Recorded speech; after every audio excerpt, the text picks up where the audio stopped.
Առաջի Պետրոս թղթի 1-րդ խոսքից։ Օրհնյալ լինի Աստված եւ մեր Տեր Հիսուս Քրիստոսի Հայրը, որ իր առատ ողորմությամբ մեզ վերստին ծնեց կենդանի հույսի համար, Հիսուս Քրիստոսի մեռելներից հարություն առնելով, անեղծ ու անարատ ու անթառամ այն ժառանգության համար, որ երկնքում պահված է ձեզ համար, ովքեր պահպանված են Աստծո զորությամբ, հավատքի միջոցով փրկության համար, որ պատրաստ է հայտնվելու վերջին ժամանակներում։ Սրանով դուք մեծապես ուրախանում եք, այդ հույսով դուք մեծապես ուրախանում եք, թեև հիմա որոշ ժամանակով, եթե հարկ լինի, ճնշման տակ եք զանազան փորձությունների հետևանքով,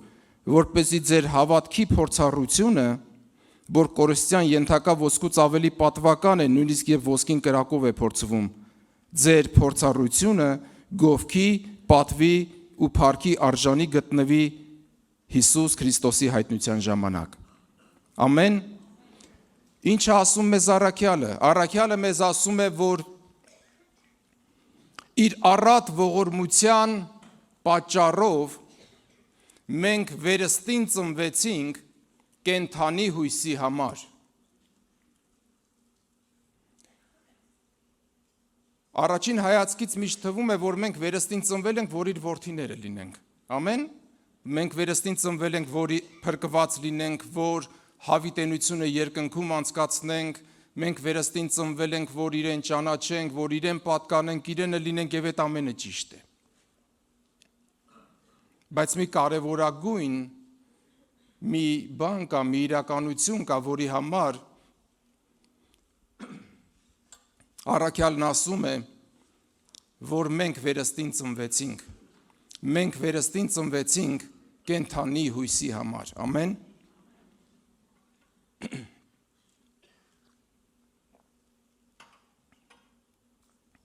Եվ ինչ է անում այդ կենդանի հույսը մեր մեջ։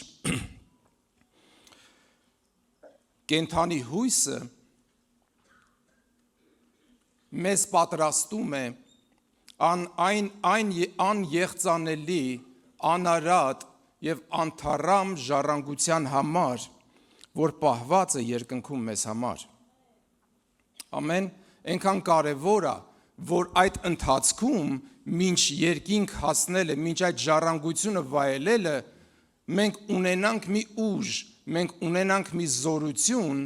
որը մեզ այդ վերստին ծննդյան պահից մինչև այնտեղ մեզ հասցնելու է։ Եվ առաքյալը դա անվանում է կենդանի հույս։ Ես այս բառի վրա ուշադրություն դարձրեցի, ինչու կենդանի հույս։ Թեկուզ աշխարհում սովորություն կա, չէ, այդպիսի խոսքեր կան, հույսը վերջում է մեռնում կամ եւ այլն։ Բայց ես հասկանում եմ մի բան, եթե դա Աստծո կողմից եկած հույս է, եթե դա Աստծո հույսն է, այն երբեք չի մեռնում։ Այն կենդանի հույս է։ Ամեն, որտեղ այն Աստծուց է բխում։ Հռոմեացիների 15-րդ գլուխ 13 խոսքն եմ ուզում կարդալ։ Արդ հույսի Աստվածը թող ձեզ ամենայն ուրախությամբ ու խաղաղությամբ լցնի ձեր հավատքի միջոցով, որպեսզի Սուրբ Հոգու զորությամբ հույսով առատանաք։ Ով հույսի Աստվածը։ Մեր Աստվածը հույսի Աստված է, սիրելիներ, ամեն։ Եթե այսօր մենք տարատեսակ ինչ-որ դժվարություններով, փորձություններով ենք անցնում, եթե ինչ-որ բաների նկատմամբ մեր հույսը կորցրել ենք, եթե մեզ թվում է այլևս ելք չկա, միգուցե այս հարցին լուծում չկա, եթե ինչ-որ մի իրավիճակ է, որ մենք ամեն բան մուգ գույներով ենք տեսնում, մութ ենք տեսնում, սև ենք տեսնում, անելանելի ենք տեսնում, եթե իրավիճակներ կան, որոնք մեզ տրտմեցնում են, կողոպտում են, վախեցնում են, եւ միգուցե եկել է մի իրավիճակ, որ մենք այդ վախերին ավելի շատ ենք հիմա հավատում, քան թե Աստծո խոստումներին, ուզում եմ ձեզ ասել եւ ինձ ասել, մեր Աստվածը հույսի Աստված է։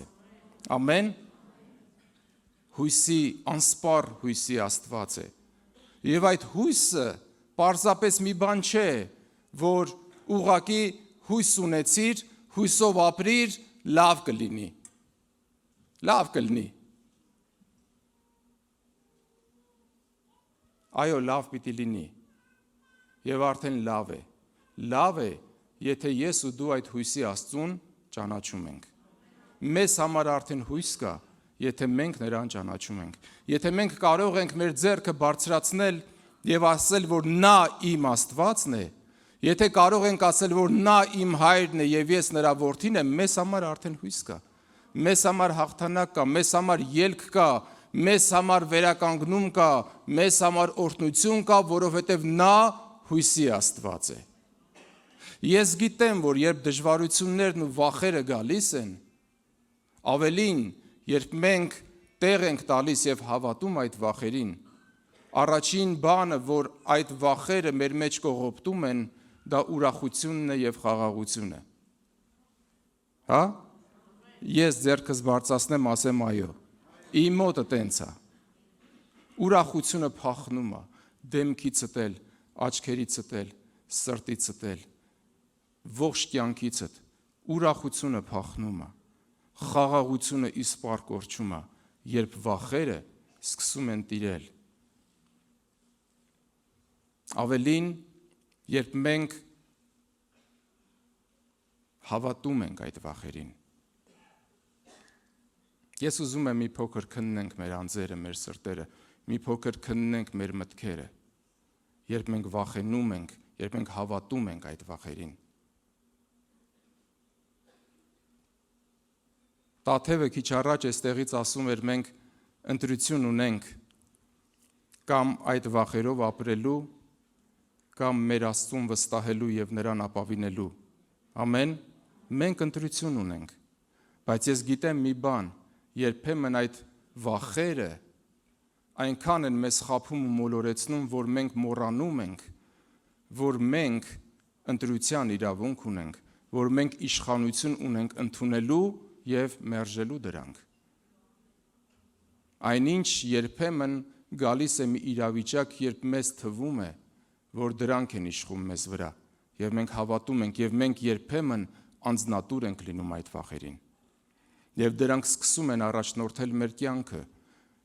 եւ մեր արարքները, մեր գործողությունները բխում են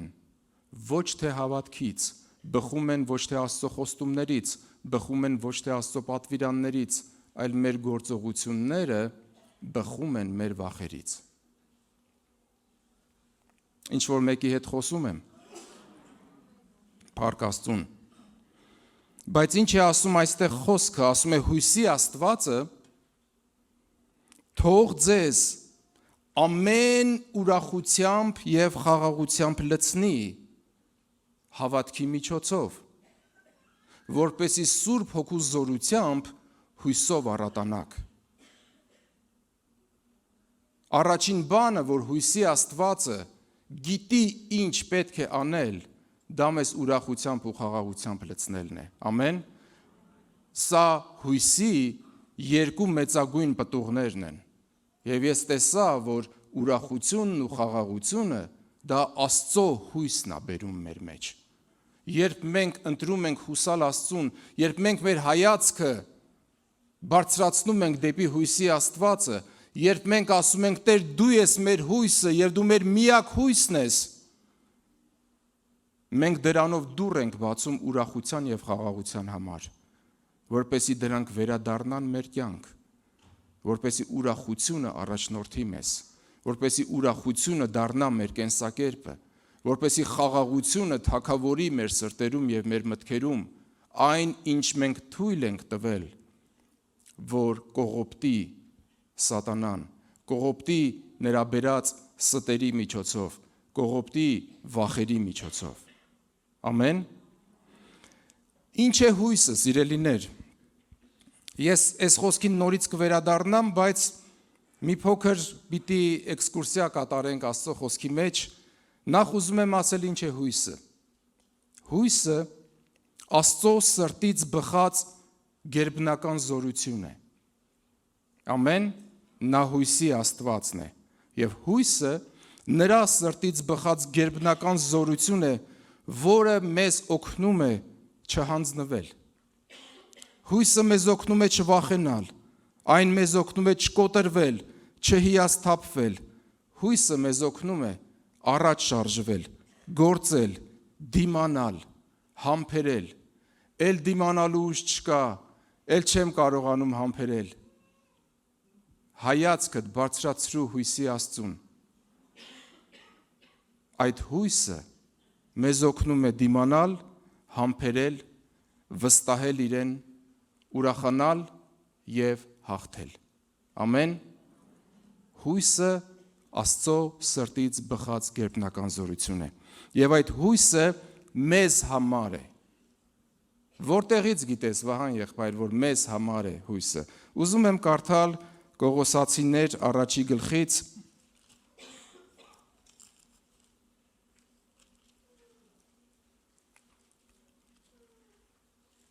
3-ից 5-րդ խոսքերը, Կողոսացիս 1 գլուխ 3-ից 5։ Միշտ ձեզ համար աղոթելիս գոհանում ենք Աստծուց և մեր Տեր Հիսուս Քրիստոսի Հորից, լսելով Հիսուս Քրիստոսի հանդեպ ունեցած ձեր հավատի և բոլոր սուրբերի հանդեպ ձեր սիրո մասին, այն հույսի համար, որ երկնքում պահված է ձեզ համար, որի մասին նախապես լսեցիք ավետարանի ճշմարիտ խոսքում։ Ամեն, որը ձեզ հասավ, ինչպես ամբողջ աշխարհին և ձեր մեջ էլ պտուղ է տալիս այն օրվանից, երբ ճշմարտությամբ լսեցիք և ճանաչեցիք Աստծո շնորհքը։ Միշտ աղոթում ենք ձեզ համար և գոհանում, ինչի համար։ Երբ լսել ենք ձեր հավատքի մասին, ձեր սիրո մասին, սկսել ենք աղոթել և գոհանալ Աստծուց ձեզ համար։ Ինչի համար։ Այն հույսի համար, որ երկնքում պահված է ձեզ համար։ Ամենքիս համար երկնքում պահված անսպառ հույսի աղբյուր կա։ Եվ եթե ես ու դու հույսի կարիք ունենք, եթե ես ու դու հուսալքվել ենք, հուսահատվել ենք, ուզում եմ ասել, հենց քեզ համար երկնքում պահված հույս կա և դա քեզ համար է պահված։ Անձամբ քեզ համար, դա քո անունով է, դա քո ժառանգությունն է, դա քո օրհնությունն է, դա քո աղբյուրն է, դա քոնն է։ Եվ այդ հույսը ոչ մեկին չի գնալու քո փոխարեն։ Եվ հույսի Աստվածը քեզ համար երկնքում պահված հույսի այդ անսահման ամբարից աղբյուրից ուզում է հույս լցնել քո սրտի մեջ, քո կյանքի մեջ։ Ամեն։ Հույսի համար գոհանում ենք այն հույսի համար, որ երկնքում պահված է ձեզ համար։ Ինձ համար, այո, հենց ինձ համար։ Դա երկրային չի, մարմնավոր չի, կարիք չկա, որ որևէ մեկը գա դատարկ խոսքերով ասի լավա լինելու, դու չգցես, չվախենաս, լավ կլինի, կտենաս, կփոխվի, ամեն բան սենց չի մնա, չես, երկրային չի։ Սա երկնքից է այս հույսը։ Եվ այն երբ գալիս է, այն թևեր է տալիս կռնատին։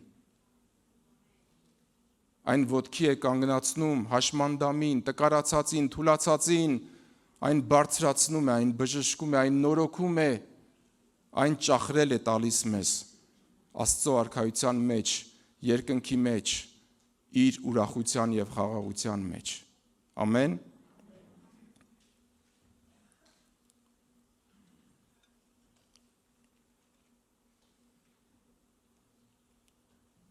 Ուզում եմ մի պատմության անդրադառնանք իրար հետ, որ 3 հատվածներում է գրված նույն մարդու մասին, նույն պատմությունը 3 հատվածներում գրված է, 4-րդ թագավորաց 18-19 գլուխներում է գրված այդ հատվածը, գրված է Եսայա մարգարեության 36-37 գլուխներում և գրված է 2-րդ մնացորդաց 32-րդ գլխում։ Ինչ պատմություն է, պատմությունը Եզեկիա թագավորի մասին է, պատմությունը Ասորեստանի թագավոր Սենեքերիմի մասին է, որ գալիս է և պաշարում Երուսաղեմը և ուզում բնաջնջել Հուդան և գերեվարել նրանց և տանել Ասորեստան։ Ես կխոսեմ 4-րդ թագավորացի և երկրորդ մնացորդացի մասին։ Գիտեք, երբեմն միգուցե առիթ ունեցել եմ սա ասելու, բայց երբ թագավորացների պատմությունները համադրում ես երկրորդ մնացորդած գրքերի պատմությունների հետ, որոշակի տարբերություն, որոշակի լրացումներ, որոշակի մանրամասներ կարողանում ենք այնտեղ նկատել։ Եվ ես մի քանի բան ցույց եմ տալու 4-րդ թագավորացի մեջ եւ մի քանի բան երկրորդ մնացորդացի մեջ։ Եսայիա մարգարեությանը չեմ անդրադառնա, որտեղ լրիվ նույնն է, ինչ որ 4-րդ թագավորացում գրված։ Բայց թագավորացի եւ մնացորդացի պատմությունները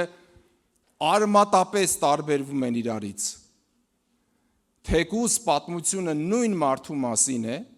եւ պատմությունը նույն իրադարձությունների մասին է, բայց արմատապես տարբերվում են։ Ես մի փոքր ցույց կտամ այդ տարբերությունը եւ կխնդրեմ, որ իրար հետ մի քանի դաս վերցնենք։ Ամեն։ Ուրեմն 4-րդ թագավորաց 18-րդ գլխում նշվում է, որ այնպես եղավ, որ Իսրայելի թագավոր, ես լրիվ չեմ կարդա, որոշ հատվածներ պատմությունը կներկայացնեմ, որ շատ չկանգնենք այստեղ։ Օվսեի երկրորդ տարում Հուդայի Աքազ թագավորի որդի Եզեկիան թագավոր դարձավ։ Ուրեմն դուք գիտեք, որ Իսրայելը Աստծո ժողովուրդը երկու մասի էր բաժանվել, երկու թագավորություն էր, մեկը կոչվում էր Իսրայելի թագավորություն, մեկը կոչվում էր Հուդայի թագավորություն, եւ թագավորներն էլ տարբեր էին, հա։ Եվ Իսրայելի Օվսե թագավորի օրոք Հուդայում, Երուսաղեմում թագավոր դարձավ Աքազի որդի Եզեկիան։ Եվ Եզեկիան 25 տարեկան էր, երբ սկսեց թագավորել Երուսաղեմում, եւ 29 տարի թագավորեց, նրա մոր անունը Աբիա էր, Զաքարիայի դուստրը, եւ նա արեց այն, ինչ ճիշտ էր համարվում Տիրոջ աչքում, ըստ ամենայնի, որ իր հայր Դավիթն էր արել։ Նա բարձր տեղերը, բարձրավանդակները վերացրեց, կուռքերը կոտրատեց, այսինքն ինչ կար Իսրայելում, Հուդայում կային բարձրավանդակներ, Հայաստանում էլ քիչ չեն բարձր տեղերում, այտենց չէ, խաչքարեր, բաներ, ինչ որ այտենց մատուրներ, քիչ չեն բարձրավանդակները։ Բարձրավանդակներ, որտեղ կուռքեր էին պաշտում, բահաղին էին պաշտում, աստարովթին էին պաշտում, խունկ էին ծխում եւ այլն։ Նա բարձրավանդակները վերացրեց, կուռքերը կոտրատեց, աստարովթի անտառակները քանդեց եւ Մովսեսի շինած պղնձե օծն էլ կտոր արեց, քանի որ մինչև այդ օրը Իսրայելի որդիները այդ օծի առաջ խունկ էին ծխում։ Ու այն Նեեսթան կոչեց։ Նեեսթան թարգմանաբար նշանակում է պղնձի կտոր։ Ինչ եք կուռք սարքել մի պղնձի կտորը։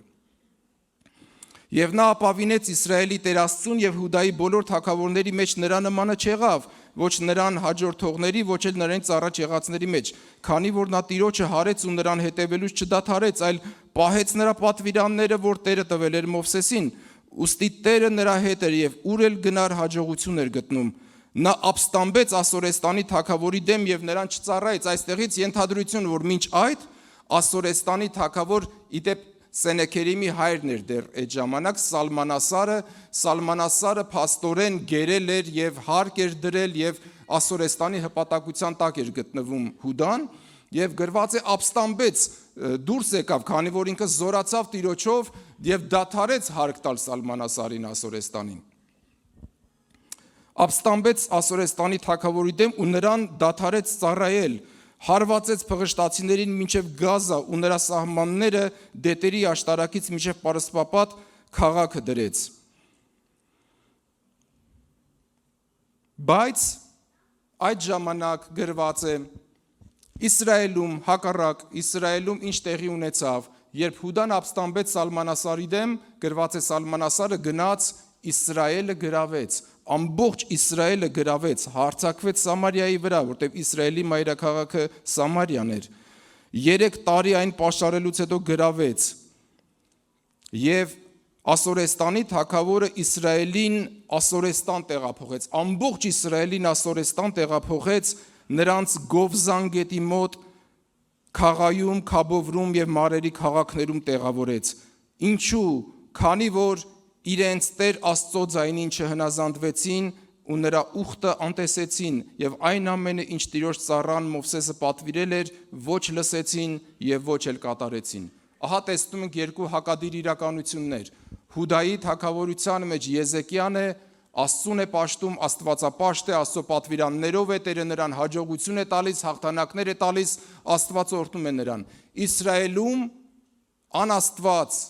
կռապաշտ թագավոր է, դրա պատճառով Ասորեստանի թագավորը գալիս է, ամբողջ երկիրը գերեվարում է եւ գերի է տանում իր երկիր, ինչու, որովհետեւ Տիրոջը չհնազանդվեցին, չլսեցին եւ նրան չպաշտեցին։ Դրանից հետո անցնում են տարիներ, Եզեկիա թագավորի 14-րդ տարում արդեն Սալմանասարի որդին Սենեքերիմը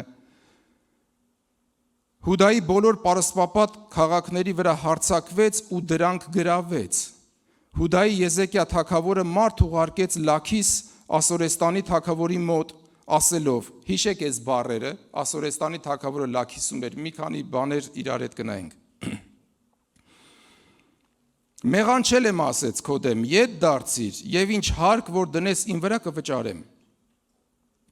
Եվ Ասորեստանի թագավորը Հուդայի Եզեկիա թագավորի վրա 300 տաղանդ արծաթ ու 30 տաղանդ ոսկի հարկ դրեց։ Եզեկիան Տիրոջ տան եւ արքունի տան գանձարանում գտնվող ամբողջ արծաթը տվեց։ Այն ժամանակ էր, որ Եզեկիան Տիրոջ տաճարի դռների ու դրանդիկների վրայի ոսկին հանեց, որով ինքը Եզեկիա թագավորն էր դրանք պատել ու տվեց Ասորեստանի թագավորին։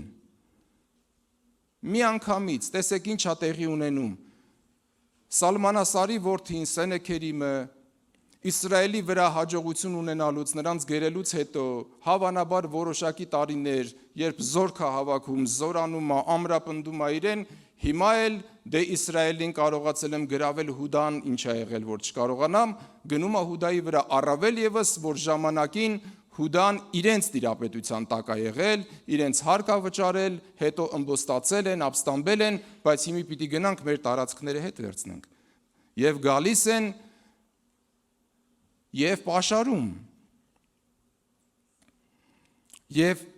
անմիջապես նկատում եմ 4-րդ թագավորացում գրված է, որ Եզեկիան անմիջապես падգամավորներ ուղարկեց Սենեքերիմի մոտ, ասեց կներես, սխալվել եմ, այդ որ ապստամբել ենք, էլ հարկը չենք տալիս, քո հոր դեմ ապստամբել ենք, ձեր դեմ ապստամբել ենք, անմիջապես հարց չկա, ինչ պետք է ասա կտանք։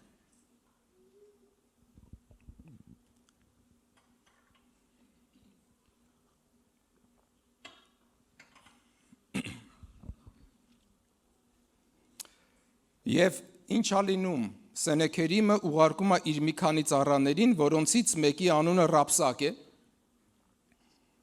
Ռապսակ թարգմանաբար նշանակում է մատրվակ։ Մատրվակը դա թագավորին կամ արքունիքի պաշտոնյաներին ջուր տվող, գինի տվող, բաժակ լցնողն է։ Ջուր տվողը, խմեցնողը, հա? Ռապսակ, հիշեք, Ռապսակին։ Լաքիս թարգմանաբար նշանակում է հպարտություն, մեծամտություն, բարձրություն, պարծենկոտություն։ Ուրեմն Սենեքերիմը, որ թարգմանաբար նշանակում է խավարի չաստված, խավարի կուռք։ Խավարի կուռքը իր բարձրությունից, իր մեծամտությունից, իր հպարտությունից խոսում է, եկել է գրավելու Հուդայի թագավորությունը եւ գերելու Եզեկիային, որ թարգմանաբար նշանակում է Եզեկիա, նշանակում է Աստված իմ զորությունն է։ Խավարի կուռքը իր հպարտությունից եկել է գրավելու նրան, ում զորությունն Աստված է։ Ուզում եմ մենք մեր կյանքը տեսնենք այստեղ։ Սատանայի ստերը եւ դրանից բխող վախերը եւ այն ստրեսը եւ այն դեպրեսիան եւ այն անհանգստությունները, որոնք խավար են բերել մեր կյանքի իրավիճակների մեջ, երբ որ մենք ամեն բան մութ ենք տեսնում, սև ենք տեսնում, մուգ գույներով ենք ամեն բան տեսնում, երբ որ դրանք միայն անհանգստացնում եւ կողոպտում են մեզ, հիմա դրանք այդ հպարտությունից եկել են կողոպտելու նրան, գերելու նրան, ում զորությունն Աստված է։ Այ ինչ որ բան տեսնում ենք այստեղ։ Եվ ուղարկել է իր ծառա Ռապսակին, մատրվակին, ջուր տվողին, ջուր խմեցնողին, գինի տվողին։ Եվ այդ Ռապսակը իր ձայնը բարձրացնում է եւ սկսում խոսել։ Երկար չեմ պատմի 3 բան, որ ես նկատեցի Ռաբսակի հեգնանքը, նա հեգնում է Եզեկիային, ում զորությունն Աստված է, հեգնում է նրան ասելով մի խոսք, որ այդ ինչ հույս է, որին դու ապավինում ես։ Կարողա դու ապավինում ես Եգիպտոսի թագավոր փարավոնին, դու չգիտես, որ նա մի կոտրված խախուտ եղեգ է, որ ով որ նրա վրա հենվի, նրա ձեռքը կմտնի, այդ ինչ հույս է, որ դու դրան ապավինում ես։ Դու չգիտես ինչ տեղի ունեցավ բոլոր նրանց հետ, ովքեր ապավինեցին Եգիպտոսի փարավոնին, այնինչ այդպիսի հարց չկար ընդհանրապես։ Դու տես, թե իմ թագավորը ինչ արեց բոլոր ազգերի հետ, բոլոր ժողովուրդների հետ եւ նրանց աստվածները նրանց չկարողացան պահել։ Հիմա դու կարծում ես, թե քո Աստվածը, ում որ դուք ապավինել եք, ձեզ կարողանալու է պահել, եւ գիտեք, նա հիմք ուներ ասելու, ասում էր Իսրայելին, որ գերեցինք, այդ նույն Աստծուն չէր պաշտում, իբրև թե, բայց մենք Իսրայելին կարողացանք գերել եւ Աստված, ձեր Աստվածը նրանց չպահեց։ Բայց ինչու նրանց չպահեց։ Դա նրանից չէր, որ Աստված թողել էր նրանց, դա նրանից էր, որ իրենք էին թողել իրենց Աստծուն։ Իրենք էին ապստամբել Աստծո դեմ, իրենք իրենց համար աստվածներ էին շինել Բահաղին, Աստարոֆտին, Մողոքին եւ մյուսներին։ Իրենք կռապաշտության էին անցել, իրենք թողել էին Մովսեսի օրենքը եւ Աստծո պատվիրանները։ Իրենք չէին հնազանդվում Աստծուն եւ նրա ձայնին, եւ թողել էին Աստծուն։ Եվ եթե նրանց աստվածներն էին Բահաղը եւ Աստարոֆտը, արդյոք կարողանալու էին Բահաղն ու Աստարոֆտը պահել նրանց, ոչ։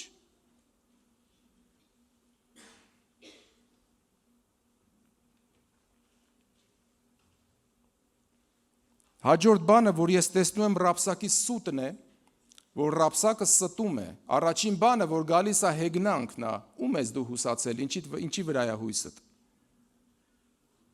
Երկրորդ բանը սուտն է, որ սատանան բերում է մեր կյանքերի մեջ, երկրորդ բանը սուտն է, որ Ռաբսակը խոսում է։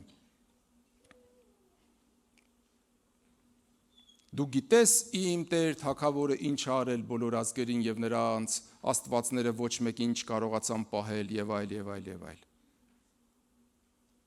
Եվ երրորդ բանը, որ ես տեսնում եմ, Ռաբսակի ծաղրն է։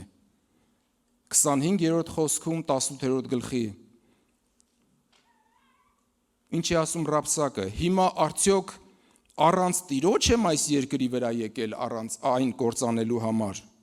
Ինձ Տերն է ասել, գնա այդ երկրի վրա ու կործանիր այն։ Տեսեք, ծաղրը ինչումն է կայանում, երբ Ռաբսակը ասում է, դու կարծում ես այդ ձեր Տեր Աստվածը, ում որ դուք պաշտում եք, ձեզ պահելու է, այդ Տերը տա ինձ ասել, որ ես գամ ձեր վրա։ Ոչինչ, մի քիչ սպասի, տես այդ Տերը ինչ է անելու ձեր հետ։ Քիչ հետո, որովհետև Աստված ծաղր չի լինում, չխաբվեք, Աստծո խոսքն ասում է, Աստված ծաղր չի լինում, և այն Աստվածը, որ իբրև թե քեզ ասել է, դու էլ նրա ծառան ես ու նրա խոսքով ես դուրս եկել, քեզ ցույց կտա, որոշակի ժամանակ հետո, թե ինչ է լինելու ձեր նմանների հետ։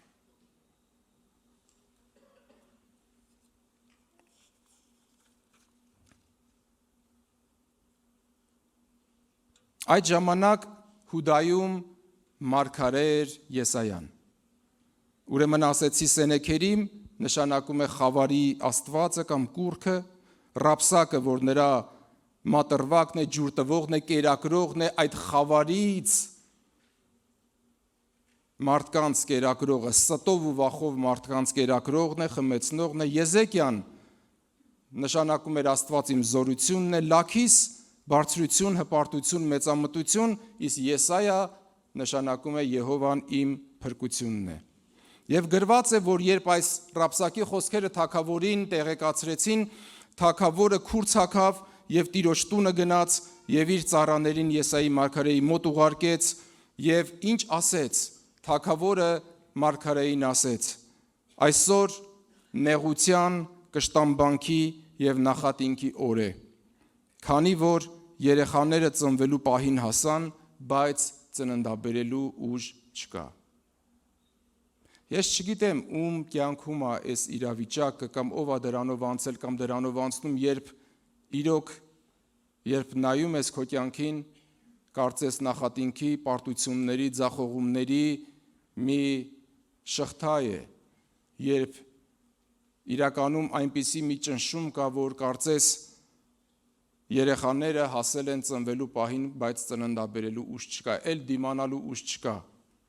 Կա տենց խոսք, էլ ուժ չկա դիմանալու, էլ համբերելու տեղ չկա։ Բայց ինչ է միանգամից լինում Աստծո պատասխանը մարգարեի միջոցով։ Ես ուզում եմ արագ այս 4-րդ թագավորացը անցնել, որ գնամ երկրորդ մնացորդած։ Նույն պատմությունը նայենք այնտեղ։ Մի վախեցիր քո լսած խոսքերից, ասում է Տերը, որոնցով Ասորեստանի թագավորի ծառաները հայհոյեցին ինձ, ծաղրեցին Աստծուն։ Ահա ես նրա վրա մի ոգի եմ ուղարկելու, եւ նա մի լուր լսելով իր երկիրն է վերադառնալու եւ իր երկրում սրով եմ գցել տալու նրան։ Հետո նորից Ռաբսակը վերադառնում է երկրորդ անգամ եւ Աստծուն ծաղրում եւ Աստծուն հայհոյում, եւ արդեն երկրորդ անգամ Եզեկիա թագավորը անձամբ է գնում Աստծո տուն։ Առաջին անգամ նա մարգարեին է դիմում ծառաներին ուղարկելով նրա մոտ։ Երկրորդ անգամ Եզեկիան ինքն է գնում Աստծո տունը եւ աղոթում Աստծուն, աղաղակում դեպի Աստված։ Եվ Եսային մարգարեանում է Ասորեստանի դեմ եւ Տերը նորից ասում է. նա այս քաղաքը չի մտնելու եւ մեկ նետ նույնիսկ չի արձակելու, այսինքն պատերազմ տեղի չի ունենալու։ Պարզապես պատերազմ տեղի չի ունենալու։ Եվ թե ինչ է անելու Աստված, ուզում եմ թողնել վերջում։ Եվ Սենեքերիմը վերադառնում է իր երկիրը, որտեղ նրան իր որդիները, հենց իր որդիները իրեն սպանում են, բայց որոշակի իրադարձությունից հետո։ Հիմա ուզում եմ մի փոքր համադրություն անել։ Ես նկատեցի, երբ որ ուսումնասիրում էի 4-րդ թագավորացի հատվածը, կարծես ներկայացնում է վախեցած, կոտրված, ընկճված, հուսահատված քրիստոնյային։ Գիտեք, երբ որ կարդացի այդ հատվածը, որ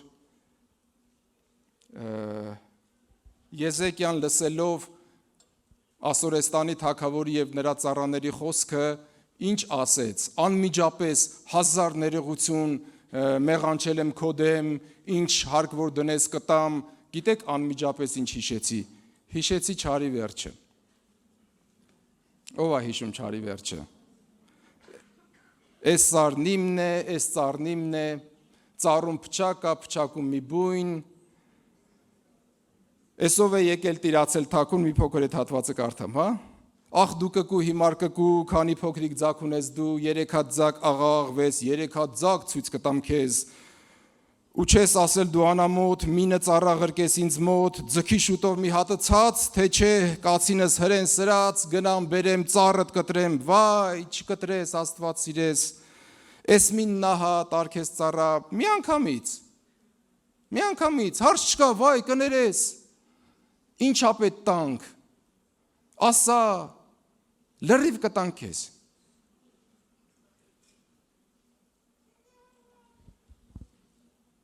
Այնինչ, երկրորդ մնացորդած 32-րդ գլուխը ներկայացնում է Աստծով զորացած, Աստծուն հուսացած, նրա գերբնական հույսով լցված եւ անվախ եւ Աստծուն վստահող քրիստոնյային։ Ես ճիշտ ասած ապշած էի, երբ որ նկատեցի, թե ինչպես է 4-րդ թագավորացի եւ 2-րդ մնացորդացի հեղինակները ինչպիսի տարբերությամբ են շարադրում նույն պատմությունը, բայց ինչպիսի տարբերությամբ։ Ուրեմն 4-րդ թագավորացում վախեցած Եզեկիան, քուրձ-հագած, կոտրված, ընկճված, Ռաբսակի խոսքերից վախեցած, դրա խոսքերը լսող, մարգարեի մոտ ուղարկող, հələ տես ինչ է ասում, ոնց է ասում։ Այնինչ հիմա ուզում եմ տեսնենք երկրորդ մնացորդած 32-րդ գլխի Եզեկիային։ Այս բաներից ու կայունություն հաստատելուց հետո Ասորեստանի Սենեքերիմ թագավորը եկավ եւ Հուդայի երկիրը մտնելով պարսպապատ քաղաքների դիմաց բանակեց ու մտածում էր, թե դրանք կգրավի։ Եզեկիան տեսնելով, որ Սենեքերիմը եկել եւ ուզում է Երուսաղեմի դեմ պատերազմել, իր իշխանների ու զորապետների հետ խորհրդակցեց, որպեսզի քաղաքից դուրս գտնվող աղբյուրների ջրերը փակեն, եւ նրանք օգնեցին նրան։ Այսպես շատ ժողովուրդ հավաքվեց ու բոլոր աղբյուրները ու երկրի միջով անցնող գետի հոսքը փակեցին, ասելով. Ինչու Ասորեստանի թագավորները գան ու առատ ջուր գտնեն։ Եզեկիան ինքն իրեն ամրապնդեց եւ բոլոր քանդված պարիսպները վերաշինեց ու աշտարակները բարձրացրեց ու դրսից մի պարիսպ էլ կառուցեց եւ Դավթի քաղաքում եղող Մելոնը նորոգեց ու շատ նիզակներ ու վահաններ շինեց։ Ժողովրդի վրա պատերազմի զորապետներ նշանակեց ու նրանց քաղաքի դարպասի հրապարակում իր մոտ հավաքեց ու նրանց քաջալերեց ասելով. Ով քաջալերեց? Եզեկիան։ Այն վախեցած Եզեկիան քաջալերեց ժողովրդին ասելով. Զորացեք ու անվախ եղեք Ասորեստանի թագավորից ու նրա հետ եղող բազմությունից մի վախեցեք ու մի զարհուրեք, քանի որ մեզ հետ եղողները նրա հետ եղողներից շատ են։ Նրա հետ մարմնեղեն բազուկ կա, իսկ մեզ հետ եղողը մեր Աստվածն է, Տերը, որ կօգնի մեզ ու մեր պատերազմները նա կպատերազմի։ Ժողովուրդը Հուդայի Եզեկիա թագավորի խոսքին վստահեց։ Եվ նորից արդեն այն պատմությունն է, որ Ասորեստանի թագավորը ուղարկեց Ռաբսակին, որ գա խոսի եւ այլն։ Այդ ինչ հույս է, որ դուք դրան ապավինում եք։ Դուք կարծում եք ձեր Աստվածը ձեզ փրկելու է, բայց ուզում եմ Եզեկիային տեսնենք։ Առաջի բանը, որ ես տեսա Եզեկիայի մոտ, երբ նա տեսավ Ասորեստանի թագավորին, տեսավ պաշարումը, տեսավ նրա զորքերը, առաջին բանը, որ նա արեց, խորհրդակցեց յուրայինների հետ։ Գրված է նա իր իշխանների ու զորապետների հետ խորհրդակցեց։ Սիրելիներ, սիրելի եղբայր ու քույր, հիմա ուզում եմ մեզ տեսնենք այստեղ։ Այստեղ արի մեզ տեսնենք։ Ոչ թե այն ընկճված, հուսահատ, կոտրված ու վախեցած Եզեկիայի մեջ մեզ տեսնենք, այլ արի Տիրոջը վստահող Եզեկիայի մեջ մեզ տեսնենք։ Ամեն։ Ինձ վրա տպավորություն է, որ մնացորդած գրքերը թագավորած գրքերի նկատմամբ ոնց որ նոր կտակարանը լինի հին կտակարանի նկատմամբ։ Մնացորդածը նոր կտակարանը, թագավորածները հին կտակարանը։ Առաջին բանը, որ նա խորհրդակցեց յուրայինների հետ։ Յուրաքանչյուրիս կյանքում կարող է դժվարություն գալ։ Ոչ միայն կարող է դրանք եկել են, դրանք կան եւ գալու են։ Ինչու, որտեղ մենք այս աշխարհի մեջ ենք ապրում։ Եվ այս աշխարհում ամեն տեղ դժվարություն կա, ամեն բանի մեջ դժվարություն կա, ամեն բան դժվարությունով է, սիրելիներ։ Ամեն դժվարություններ կան, մտահոգություններ կան, անհանգստություններ կան, դրանք կան, որտեղ մենք այս աշխարհի մեջ ենք։ Բայց երբ դրանք գալիս են, առաջին բանը, որ ես ուզում եմ, որ մենք դաս վերցնենք այստեղից սա է։ Ես հավատում եմ, որ դուք ունեք յուրայիններ։ Դուք ունեք մարդիկ, մտերիմներ, հարազատներ, որոնց դուք կարող եք դիմել, որոնց օգնությանը կարող եք դիմել, որոնց խորհրդին կարող եք դիմել, ինչ որ մեկի բարեխոսությանը կարող եք դիմել, ինչ որ մեկի հետ դուք կարող եք կիսվել։ Ես հավատում եմ, որ դուք ունեք հոգևոր ավակներ, հոգևոր առաջնորդներ, դուք ունեք մարդիկ, դուք գիտեք, որ նրանք ձեր կողքը կկանգնեն, դուք գիտեք, որ նրանք ձեր ձեռքերը կբարձրացնեն, դուք գիտեք, որ նրանք կմիաբանվեն ձեզ հետ ձեր աղոթքին, դուք գիտեք, որ կան յուրայիններ։ Առաջին բանը, որ ես խորհուրդ կտամ ու ես դաս եմ վերցնում ինձ համար, խորհրդակցեք յուրայինների հետ, այլ ոչ թե այն վախեցած Եզեկիայի նման առաջին բանը մի անգամից առանց խորհրդակցելու վազեք կամ լուր ուղարկեք, падգամավոր ուղարկեք Սենեքերիմի մոտ ասելով կներես, մեղանչել ենք, ինչ ասես կտանք, ամեն բան կտանք քեզ։ Չէ, ոչինչ չենք տալու Սենեքերիմին։ Գիտեք ինչու, որովհետև ամեն բան պատկանում է Աստծուն մեր կյանքում։ Ամեն բան նրանից է, ամեն բան նրանով է եւ ամեն բան նրա համար է։ Եվ մենք Սենեքերիմին ոչինչ չունենք տալու։ Ամեն։ Օրհնյալ լինի Աստված։ Ոչ ժամանակ, ոչ ուշադրություն, ոչ մի բան Սենեքերիմին, Խավարին, աշխարհին չունենք տալու։ Մենք եթե օգնության կարիք ունենք, քաջալերանքի կարիք ունենք, ապա յուրայիններ ունենք, ընկերներ ունենք, որոնց հետ պետք է խորհրդակցենք, որոնց հետ պետք է կիսվենք, որոնց պիտի խնդրենք, որ մեզ հետ միաբանվեն, որովհետև մենք մենակ չենք։ Ամեն, օրհնյալ լինի Աստված։ Երկրորդ բանը, որ ես տեսնում եմ, ինչ արեցին նրանք, որոշեցին ջրի աղբյուրները պաշտպանել։ Քաղաքը սնող բոլոր գետերը, ջրի աղբյուրները պաշտպանենք, ինչու, որ ոչ միայն թշնամին չգա այդ աղբյուրներից օգտվի, որովհետև ամենակարևոր բանը, որ այդ հսկայական զորքն եկել է, դրանց ջուր է պետք տալ։ Թշնամին կգա ու մեր ջրի աղբյուրները կվերցնի, ոչ միայն կվերցնի, այլ դրանք կարող է թունավորել եւ պատերազմելու կարիք չլինի։ Քաղաք մտնող ջրի աղբյուրները, որ թունավորեցին, քաղաքը կգրավեն։ Ընդհանրապես կռվելու կարիք չկա։ Դրա համար ինչ պիտի անենք, պիտի մեր ջրի աղբյուրները պաշտպանենք։ Ռապսակին հիշում եք։ Ռապսակ նշանակում էր ջուր տվող։ Ռապսակ նշանակում էր մատրվակ։ Եվ սատանան իր ջուր տվողն ունի, ստի տեսքով, եւ այդ սուտը հաճախ գալիս է ու սկսում է մեզ գերակրել, սկսում է մեզ խմեցնել, եւ ամբողջ հարցը նա է, դու աղբյուրներդ պաշտպանիր, ինչ ես դու լսում, ինչ ես դու խմում, ինչ սնունդ ես ընդունում, դու որտեղից ես սնվում, աղբյուրներդ պաշտպանիր, աղբյուրներդ ում դու հավատում ես, ինչին դու հավատում ես, ինչով որ դու լցնում ես քո սիրտը եւ քո միտքը, դրանք են որոշում քո ճակատագիրը։ Աղբյուրներդ պաշտպանիր։ Իսկ մեր աղբյուրները Աստծո խոսքից են,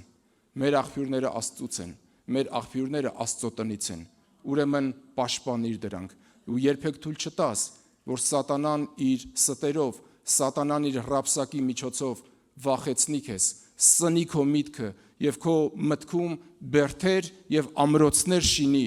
որ դրանք գերեն քեզ ու հպատակեցնեն։ Ամեն։ Ջրի աղբյուրներդ պաշտպանիր։ Հաջորդ բանը, որ ես տեսնում եմ, սիրելիներ, նախ այս միտքն էլ ասեմ, ռապսակը Սենեքերիմին ջուր տվողն է։ Ռապսակը ինձ ջուր տվողը չի։ Որոշիր քեզ համար, որ սուտը քեզ ջուր տվողը չի, սուտը քեզ կերակրողը չի, այն ամենը, ինչ Աստծո խոսքին չի համապատասխանում, այն ամենը, ինչ Աստծո խոստումը չէ, այն ամենը, ինչ Աստծո սրտից չի բխում, ես պարտավոր չեմ ընդունել, եւ վերջ։ Ամեն։ Որևէ սուտ ես պարտավոր չեմ ընդունել, դու պարտավոր չես ընդունել։ Եվ պետք չէ դրանով կերակրվենք, դրանով հագենանք։ Եվ ընդհանրապես պետք չէ դրանց հավատալ։ Ավելին հավատալ ստերի, որոնք չկան։ Չկան։ Վկա մեզ հայտնի Կիկոսի մահը։ Մարդը իր համար ազապ աղջիկ է, իր համար ապրում է, բայց գնացի մարդի, ունեցավ որդի, անունը Կիկոս, գտակը Պոպոս, վեր ելավ ծառին, վայր ընկավ քարին ու պանիխիդան սկսեց այդտեղ։ Հետո պանիխիդային մոտեցավ մեծ քույրը։ Չգիտեմ ծաղիկ բերել էր թե չէ, բայց չէ, կարևոր է, որ յուրայիններդ մեկը գա, քեզ մի հատ այդտեղ, եթե պետք է մի հատ արթնացնի, ասի մի հատ հլս թափվի, դու ոչ թե գա հետդ մասնակցի այդ պանիխիդային, որը չկա, Կիկոսը չի ծնվել, Կիկոսը չի մեռել, բայց պանիխիդա են անում արդեն։ Դուք համաձայն չեք, որ մեր մտքում շատ ստեր այդպիսին են։ Չկան դրանք, բայց մենք դրանցից վախենում ենք։ Դեռ չի եղել այդ ամենը, եւ ոչ ոք չի կարող վստահեցնել, որ այդ իրադարձությունները տեղի են ունենալու, բայց մենք վախենում ենք արդեն չեղած բաներից, որովհետև երբեմն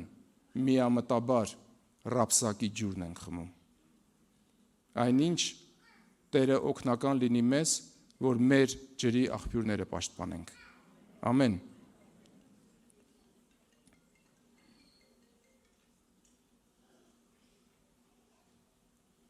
Հաջորդ խոսքում ես տեսնում եմ գրված է 5-րդում. Եզեկիան ինքն իրեն ամրապնդեց եւ բոլոր քանդված պարիսպները վերաշինեց ու աշտարակները բարձրացրեց եւ դրսից էլ մի պարիսպ կառուցեց։ Եզեկիան ինքն իրեն ամրապնդեց։ Թուլացած ես, դու գիտես որտեղ կարող ես ամրանալ, դու գիտես որտեղ կարող ես զորանալ, դու գիտես որտեղ կարող ես ամրապնդվել։ Մտիր քո ներքին սենյակը, վազիր Տիրոջ տունը, դու գիտես որտեղ կարող ես ամրանալ։ Գրված է Եզեկիան ինքն իրեն ամրապնդեց, ինքն իրեն զորացրեց եւ ինչ արեց, վերաշինեց, վերանորոգեց բոլոր պարիսպները։ Ու հերիք չի եղած պարիսպները վերաշինեց, մի հատ էլ դրսից նորից պարիսպ սարքեց քաղաքի շուրջը։ Իսկ որն է մեր պարիսպները։ Միգուցե մեր պարիսպները մեր աղոթքի կյանքն է, որ քանդված է, որը պիտի պաշտպանի մեզ։ Միգուցե մեր պարիսպները այն ներքին սենյակն է, որ շուտվանից ես ու դու չենք մտել։ Միգուցե մեր պարիսպները մեր ծառայությունն է եւ մեր պաշտամունքը, որ շուտվանից ձեռքից բաց ենք թողել։ Ես չգիտեմ որն է մեր պարիսպները, բայց գիտեմ մեկ բան. երբ թշնամին գալիս է, երբ գալիս է նրա սուտը, ես ու դու մեզ պիտի պաշտպանենք եւ պիտի պաշտպանենք մեզ Աստծո խոսքով եւ պիտի պաշտպանենք մեզ աղոթքով։ Մենք պիտի աղոթքի կանգնենք, որովհետեւ առաջի Պետրոս 5-րդ գլուխ 8-9 խոսքերն ասում են. Արթուն եղեք եւ հսկում արեք, որովհետեւ ձեր հակառակորդը Սատանան մռնչացող առյուծի պես պտտվում է եւ փնտրում է, թե ում կուլ տա, եւ դուք դեմ կանգնեք նրան հաստատուն հավատքով։ Ամեն։ Հիշելով, որ ձեր եղբայրներն էլ նույն չարչարանքները, նույն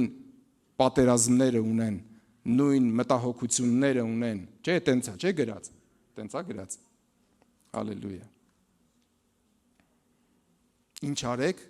Սատանան մռնչացող առյուծի պես սենեքերի նման է գալիս, թե ում կուլ տա, բայց քանի դեռ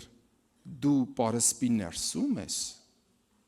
անկախ նրանից մի առյուծա, թե առյուծների մի ամբողջ բանակ, երբ դու պարսպի ներսում ես, դու ապահով ես։ Իսկ եթե պարիսպներդ քանդված են, եթե պարիսպներիդ վրա ճեղքեր կան, անհանգստանալու տեղ կա։ Դրա համար ինչ կանի Եզեկիան։ Եզեկիան կվերանորոգի բոլոր պարիսպները, ոչ միայն կվերանորոգի, մի հատ էլ լրացուցիչ պարիսպ կսարքի։ Եթե ժամանակին, երբ ես խնդիր չունեի կամ հարցակումներ չունեի, ունեի աղոթքի կյանք, ինչ որ մի մակարդակի, ես այն կավելացնեմ, ես այն պիտի զորացնեմ, ես աղաղակս պիտի շատացնեմ, ամեն, պարիսպներս պիտի շատացնեմ, որովհետև հարցակում կա կազմակերպված, որովհետև թշնամին մոտեցել է, պարիսպներս պիտի շատացնեմ։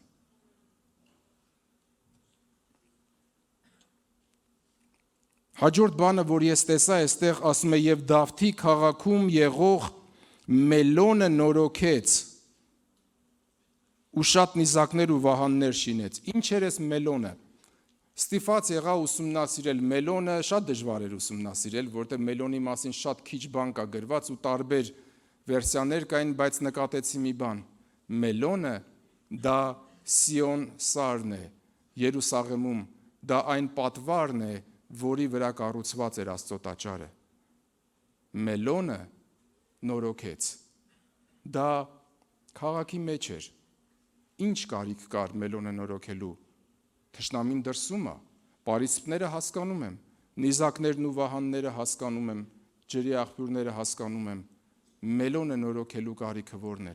Ես նկատեցի եւ ուսումնասիրեցի եբրայերենից Մելոն թարգմանաբար նշանակում է լեցունություն, օծություն։ Օծությունդ վերականգնիր, երկրպագությունդ վերականգնիր, քո լեցունությունը վերականգնիր, Աստծո հետ մտերմիկ հաղորդակցությունդ վերականգնիր, ուղղակի երկրպագությունդ զորացրու։ Ամեն, Մելոնդ նորոգիր,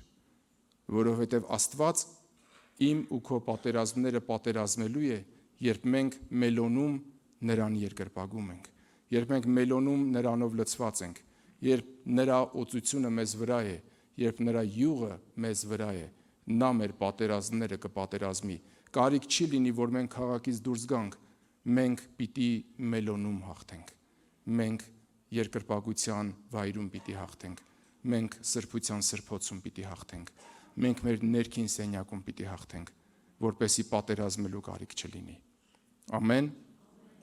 Փառք Աստծուն։ Եվ հաջորդ բանը, որ ես տեսնում եմ, որ արեց Եզեկիան, գրված է շատ նիզակներ ու վահաններ շինեց եւ ժողովրդի վրա պատերազմի զորապետներ նշանակեց ու նրանց քաղաքի դարպասի հրապարակում իր մոտ հավաքեց ու նրանց քաջալերեց։ Հաջորդ բանը զորքն էր եւ զենքն էր։ Հակիր Աստծո սպառազինությունը։ Ամեն, որովհետեւ մեր պատերազմը,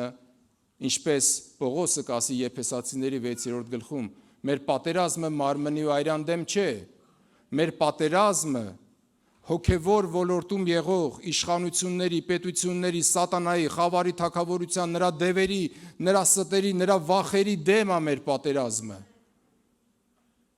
Դրա համար արդարության զրահը հագնենք, հավատքի վահանը վերցնենք, խաղաղության կոշիկները վերցնենք, փրկության հույսի սաղավարտը մեր գլխին դնենք, Աստծո խոսքի սուրը վերցնենք եւ աղոթքը վերցնենք։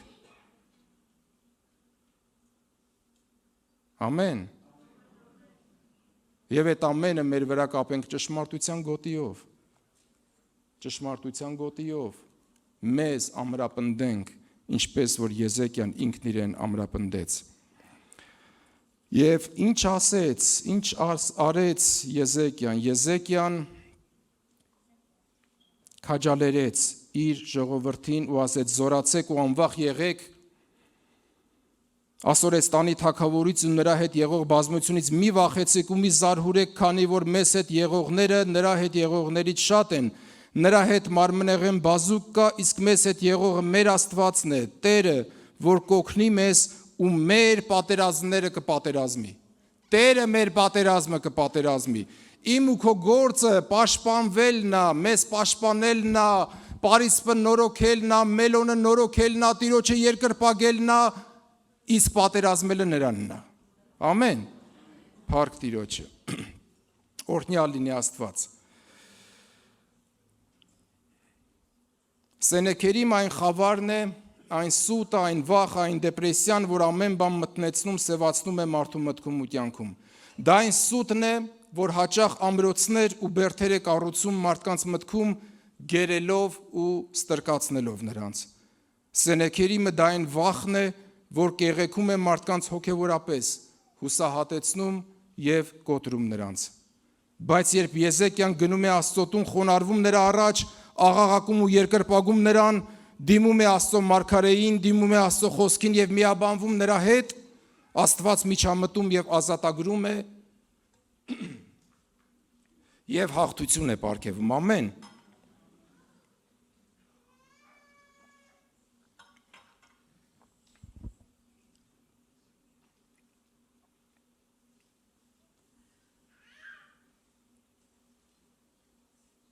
Ուզում եմ կարդալ 32:20-ը։ Եզեկիա թագավորը եւ Ամովսի որդի Եսայի մարգարեն աղոթեցին այս բանի համար ու դեպի երկինք աղաղակեցին։ Եվ Տերը մի հրեշտակ ուղարկեց, որը մտավ Ասորեստանի զորքի մեջ Եվ մեկ գիշերվա մեջ 185,000 զորքին կոտորեց, սպանեց։ Ու երբ գրված է առավոտյան արթնացան, տեսան ամբողջ ժողովուրդը, ամբողջ զորքը դիակի պես ընկած է։ Եվ գրված է Սենեքերիմը վերադարձավ իր քաղաքը Նինվե, եւ երբ իր կուռքի, իր Աստծո Նեսրաքի տանը երկրպագում էր Նեսրաքին, իր որդիները Ադրամելեքը ու Սարասարը նրանց սրով սպանեցին եւ փախան Արարատի երկիրը։ Հայաստան։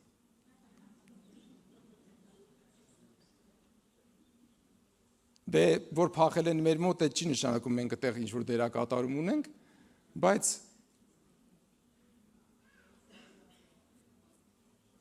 մեկ հրեշտակ, մեկ գիշերվա մեջ, որովհետև նա մեր պատերազմները կպատերազմի։ Բայց ես մի հետաքրքիր բան նկատեցի այստեղ, երբ թագավորը ու մարգարեն միաբանվեցին, երբ թագավորն ու մարգարեն իրար հետ աղաղակեցին դեպի Աստված, եւ Աստված միջամտեց։ Ինչու միջամտեց, որովհետև Աստված հավատարիմ է։ Նա իրեն հուսացողներին ամոթով չի թողնում։ Ամեն։ Կխնդրեմ փառաբանությունը գավերև եւ վերջի միտքն եմ ուզում խոսել մի փոքր եւ վերջացնենք։ Հռոմեացիների 5-րդ գլխի 5-րդ խոսքն ասում է. նա իրեն հուսացողներին երբեք ամոթով չի թողնում։ Բայց իրեն հուսացողներին, ոչ թե ինչ-որ մեկին, ոչ թե մարմնին, ոչ թե իմաստությանը, ոչ թե ուժին, ոչ թե փողին, ոչ թե ծանոթին, այլ իրեն հուսացողներին երբեք ամոթով չի թողնում։ Սաղմոս 16-րդ 8-9 խոսքերը. Միշտ Տիրոջն եմ դնում իմ առջև, ու քանի որ նա իմ աջ կողմում է, չեմ սասանվելու։ Այս պատճառով էլ սիրտս ուրախ է եւ փառքս բերկրանք է ապրում եւ մարմինս էլ հույսով է հանգստանալու։ Ամեն։ Դուք նկատել եք, երբ հույսը կտրվում է, երբ դուք հուսահատվում եք, ձեր մարմինը սկսում է տանջվել։ Կա այդպիսի բան։ Դուք հանգիստ չեք գտնում, երբ դուք անհանգստություններ ու վախեր ունեք, դուք կապ չունի գիշերը որտեղ եք քնում, կապ չունի թե որքան հարմարավետ է ձեր մահճակալը, կապ չունի երբ եք քնել ու երբ արթնացել, դուք հանգիստ չեք գտնում, որտև հանգիստը էստեղից է գալիս։ Երբ էստեղ խաղաղություն է գալիս, երբ մեր մտքում խաղաղություն է գալիս, երբ մեր մտքում ուրախություն է գալիս, երբ մեր մտքում քանդվում են սատանայի բերած ամրոցներն ու բերդերը, այդ ժամանակ մի քանի ժամն էլ բավարար է հանգստացած արթնանալու համար, քնից կշտանալու համար։ Իսկ երբ հույսդ կտրված է, նույնիսկ քնել չես կարողանում, աշխարհի ամենահարմարավետ անկողնում, դու քնել չես կարողանում։ Ամեն։ Դրա համար միշտ Տիրոջն եմ դնելու աչքիս առջև, Սենեքերիմին չեմ նայելու,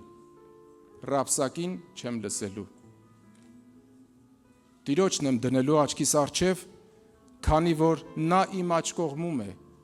ու ես երբեք չեմ սասանվելու, այս պատճառով սիրտս կուրախանա, ոչ թե նրա պատճառով, որ անհանգստություններ չունեմ և առիթներ, ոչ թե այն պատճառով, որ հարձակումներ ու դժվարություններ չունեմ, այլ սիրտս կուրախանա, որովհետև Տերը իմ աջ կողմում է, որովհետև նա իմ հույսն է, որովհետև նա հույսի Աստվածն է, որ ամեն ժամանակ ուրախացնում է ինձ և խաղաղություն տալիս իմ հոգուն, նա հույսի Աստվածն է, որ ինձ համար երկնքում պահված հույսից զորացնում է ինձ։ Թող հույսի Աստվածը ձեզ ամենայն ուրախությամբ ու խաղաղությամբ լցնի, որպեսզի սուրբ հոգու զորությամբ հույսով առատանաք։ Այսօր մենք նրա տան մեջ ենք, որպեսզի սուրբ հոգու զորությամբ հույսով առատանանք, հույսով զորանանք, մեր աչքերի առջև դնենք Տիրոջը, նայենք նրա խոստումներին, նայենք նրա հավատարմությանը Նրա խոսքը լսենք, այլ ոչ թե ռապսակի։ Նրա ջուրը խմենք, այլ ոչ թե ռապսակի։ Ինքներս մեզ ամրապնդենք։ Եթե քանդված պարիսպներ կան, կառուցենք։ Եթե մելոնը ավիրված է, նորոգենք։ Մեր երկրպագությունը նորոգենք։ Որպեսզի Սաղմոս 40-ի նման կարողանանք ասել. համբերությամբ սպասեցի Տիրոջը, եւ նա խոնարհվեց դեպի ինձ ու լսեց իմ աղաղակը։ Նա հանեց ինձ ահռելի գուբից, տիղմոտ ցեխից, ոտքերս վեմի վրա կանգնացրեց ու քայլերս հաստատեց։ Եվ նա բերանս մի նոր երգ դրեց, մեր Աստծո փառաբանությունը։ Շատերը տեսնելու ու վախենալու են ու Տիրոջն են վստահելու։ Երանի այն մարդուն, որ հույսը դնում է Տիրոջ վրա ու չի նայում հպարտներին ու ստի հետևից գնացողներին։ Գիտեք, երբեմն Աստված թույլ է տալիս, որ թշնամին հարձակվի, որպեսզի որոշ բաներ մենք մեր կյանքում նորոգենք։ Իսկ ինչու պարիսպները միշտ ավիրված մնան։ Ինչու մելոնը ավիրված մնա։ Թող նորոգվեն դրանք, որպեսզի Տերը փառավորվի։ Երբ թագավորը, երբ Եզեկյանները խոնարհվում են Աստծո առաջ, հույսը դնում նրա վրա, վստահում ու ապավինում նրան, հանձնվում նրան, հաճախ զորքերին դիմելու եւ պատերազմելու կարիք չկա, քանի որ նա պատերազմում է մեր փոխարեն։ Եվ բոլոր ժամանակներում, երբ թագավորն ու մարգարեն կարողացել են միաբանվել իրար հետ, աղաղակել Աստծուն ու ապավինել Աստծուն, միշտ հաղթություն է եկել եւ երկիրը բարգավաճել է։ Երանի թե մեր երկրում էլ ստացվի, որ թագավորն ու մարգարեն միաբանվեն։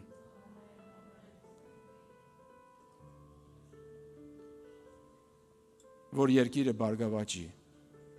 Երանի թե թագավորն ու մարգարեն կարողանան իրար հետ Տիրոջ տունը գնալ եւ Տիրոջը աղաղակել։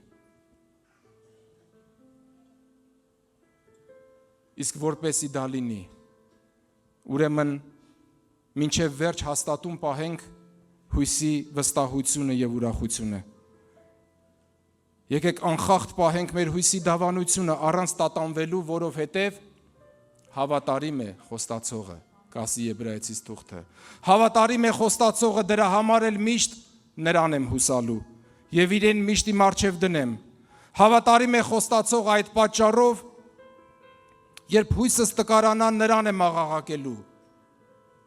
որ Սուրբ Հոգու զորությամբ ինձ հույսով լցնի ու առատացնի։ Հավատարիմ է խոստացողը,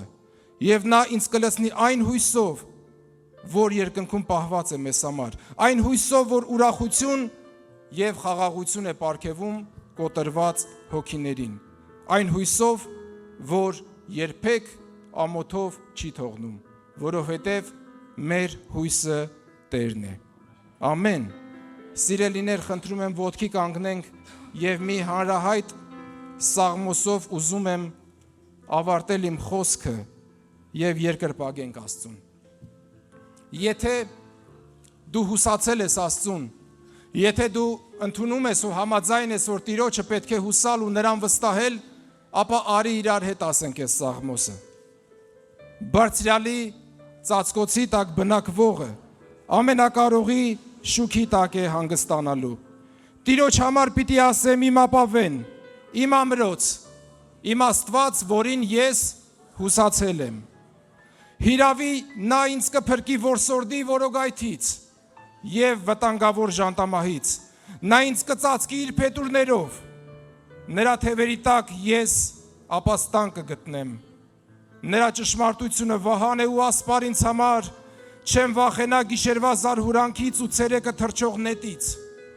եւ ոչ էլ մթության մեջ շրջող ժանտամահից, եւ ոչ էլ կեսօրվա պահին եկող ավերածությունից,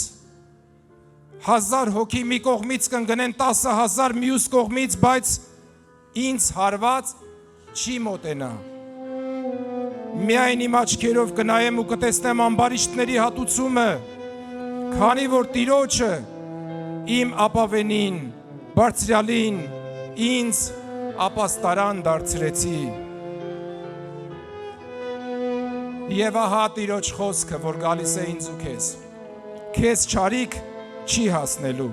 և ոչ մի հարված չի մոտենալու քո հարկին, քանի որ հրեշտակներին պատվիրել է, որ քո բոլոր ճանապարհներում քեզ պահեն։ Նրանք քեզ ձեռքերի վրա կվերցնեն, որ չլինի, թե ոտքդ քարի խփես, առյուծի ու իժի վրայով կքայլես, առյուծի կորյունին ու վիշապին ոտնակոխ կանես, որովհետև իր սերը ինձ վրա է դրել։ Դրա համար փրկելու եմ նրան, բարձր տեղ եմ դնելու նրան, քանի որ ճանաչեց իմ անունը։ Նա կանչելու է ինձ, ու ես նրան պատասխան եմ տալու։ Ես կանչելու եմ նրան, ու նա ինձ պատասխան է տալու։ Նեղության մեջ նա ինձ հետ է լինելու, ազատելու է ինձ և պատվելու է ինձ, կշտացնելու է երկար օրերով և իր փրկությունն է ցույց տալու, որովհետև նա մեր հույսն է։ Ամեն։